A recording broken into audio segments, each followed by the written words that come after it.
السلام علیکم ګرانو مینوالو، امید لرم چې تاسو ټول برغ جوړ وئ او د ژوند په مزو کې به وئ.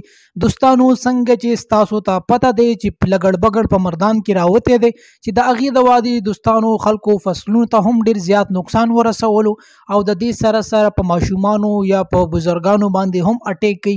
او دوستانو لګړ بګړ داسې ځناور دی چې دا څوک هم وخوري نو هغه په هغه صد باندې مري. د دوستانو د دې په وجه د مردان یو امیر کاس چې کوم هغه دا اعلان کړی و چې چا هم لګړ بګړ وویشتو او مړی کو د هغې نه بعد به هغه ته زه 1,00,000 روپۍ ورکوم. د دوستانو د مردان سره تعلق لرونکي د عبدالولي خان یونیورسټۍ یو ښایسته سټوډنټ دوستانو یو د بهادرۍ کار وکړو چې هغه یو لګړ بګړ وویشتو.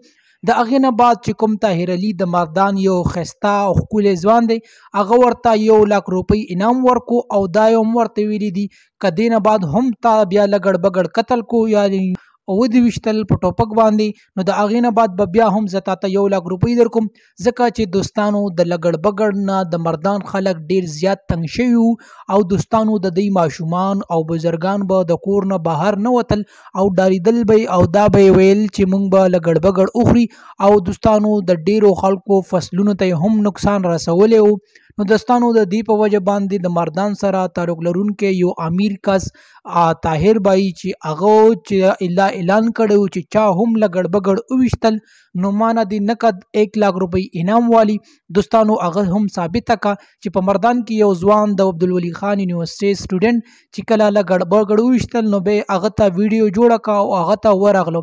نو دوستانو هغه ورته په هغه صد باندې 1,00,000 روپۍ انعام ورکو دوستانو. او داغه دا اعلان دی چې چا هم په مردان کې لګړ بګړ وویشتو هغه ته به زه 1,00,000 روپۍ انعام ورکوم.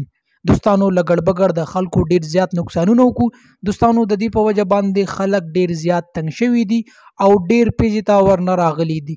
دوستانو که تاسو زمونږ په دې چینل کې نوي وئ نو تازه معلوماتو دپاره د چینل مخه در سره ضرور سبسکرایب کړئ. شکریه.